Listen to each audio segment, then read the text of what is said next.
Babe Buchanan, you think Thursday's sit-down summit is a good idea? Well, I think it's a strategy. They ask the Republicans and they send a message to America. We're trying to work with them. And then the Republicans obviously going to say no. And they go out and they say, we did everything we could to get them aboard. So now we're moving ahead. So it's, How do you know that's going to happen? It's shallow. It's shallow. I think it's transparent. Leslie, what do you think? Oh, I totally disagree. I think it is, well, I would agree with Bay saying transparent, because that's what the American people want. That's what the president promised. We're going to see our government in action. We're going to truly see what Democrats and Republicans are saying, what they're thinking. There's no private behind closed door meetings, and no one can make such claims. And I think it will clarify what the plan is truly about, because I do agree with Stephen that there is a bit of confusion among the American people as to what's wrong with the summit idea, Stephen? Putting people together. Is that a bad idea? No, it's not a bad idea. I just think with this administration and the Democrats being so sure about what they already know they want to do, and the Republican Party and the conservatives saying, well, we're not so sure that this is what's best. What's wrong with taking a little more time to figure it out?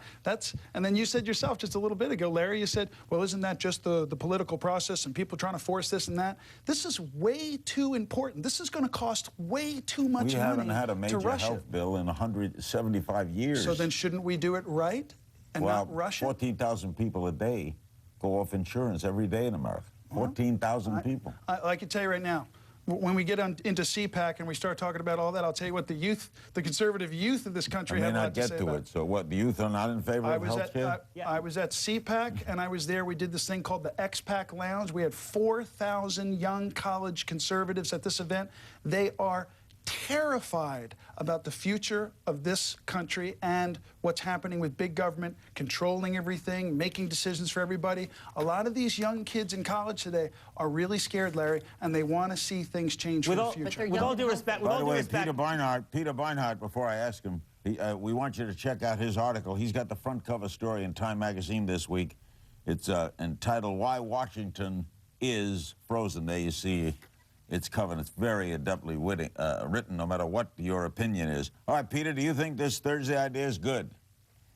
Look, I agree with Bay. I don't think this is going to lead to very much. I think the Republicans have dug in their heels. But what's really remarkable here is actually, if you look at this bill, it's very similar to the Republican alternative to the Clinton health care bill of 1993. It has a lot. The Charles Grassley staff, the Republican leader on the Senate Finance Committee, they were deeply involved in crafting this. Their handiwork is all over it. It's similar to a proposal that Howard Baker, the former Republican Senate Majority Leader, made. So the idea that this is some kind of wild-eyed, crazily liberal bill, this is why so many liberals are frustrated by it, because it includes so many Republican ideas. Yes, but Larry, let me ask you, why is it then that a party, the Democrats, have control of the House and control of the Senate and control of the White House, and they can't get the bill Because they need 60 votes, which is unprecedented by historical standards. No, Steny Hoyer himself over there, one of the leaders over there in the House, said he does not think this is going to get through, and I tell you now that there's a lot of Democrats are anxious to have a chance to vote it down because they voted for it the first time, and they're hanging loosely by that noose over there, and they're hoping to get out of it by a vote saying, I got the message, folks,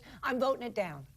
But if they only needed 50 votes, they could actually vote against it. They haven't been able to pass anything. A lot of the reason they haven't been able to pass anything is because the Republicans have been, up until yesterday, the party of no. And one of the reasons that Democrats, are constantly up against a wall is because liberal Democrats in this country strongly believe that the Republicans just want a failure for the president because they want him to be a one-term president. I don't agree with that. And they don't want him. They don't want the Democrats to succeed. They want to take the House and Senate in November. There's clear evidence of what Leslie's saying. The Republicans demanded a deficit reduction commission. You remember this? They demanded it and demanded it, and when Obama supported it, they voted against it, so it didn't get 60 votes. There's we have textbook evidence of the fact that Republicans are doing everything to try to bring him down.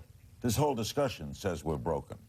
Absolutely. And I think clearly another sign that a lot of America, particularly the regular Joe, blue-collar people, they're unsure, they're uncertain, they're confused about what's going on. That's why you see a lot of Republicans winning back a lot of these positions right now. Things are swinging back right now because President Obama said, I'm going to go in, I'm going to do this, small government, I'm going to take care of the little guy.